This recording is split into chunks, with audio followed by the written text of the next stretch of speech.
were. So I would like to assure you, by the grace of God, on behalf of our hard-working President and Deputy President, that we are on a reform trajectory and we will continue this way. We are not going back. 2, you will notice that this year, from the students who have scored between A and C+, 8,000 of them, they will all actually be absorbed in the university because we have that kind of capacity.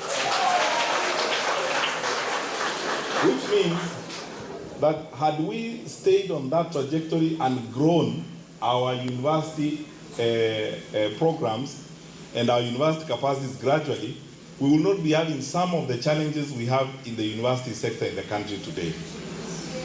In other words, my good friends and fellow Kenyans, if you were to be analytical, the effect of some of the silly things we have done in the past can be felt far and wide, even in some of the things that are happening in universities today.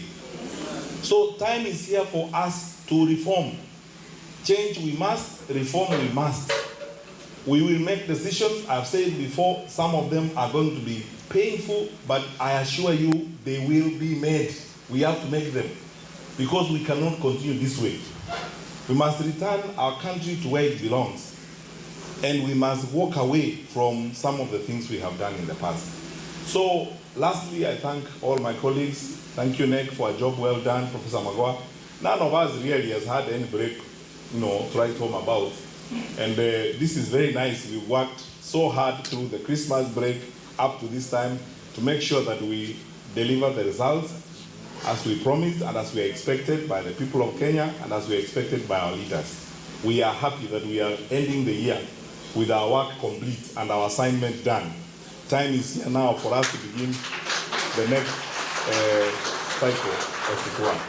I thank my colleague, the PS, and our other colleague, PSS, Professor Suda and Dr. Mwisi, who are not here with us, and my colleagues from the ministry who are here. We will continue on this pace.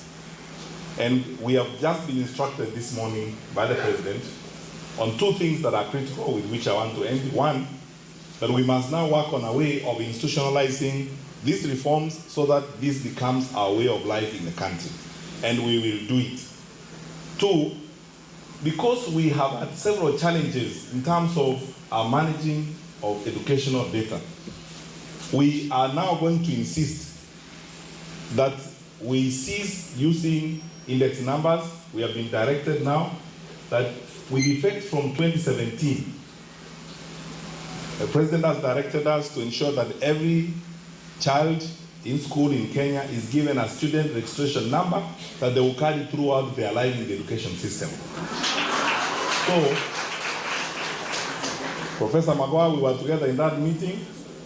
You understood the boss right clearly what he said. We are not going to register anybody with index numbers next year.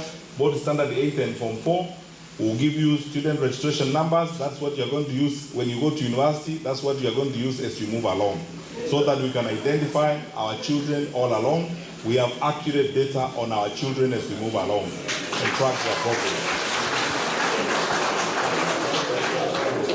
So, we will proceed with the rest of the analysis and the discussions as we go along. It's been a year of challenge, but we can't thank the Lord enough for the opportunity to serve. I am a proud Kenyan and a happy Kenyan today, and I wish all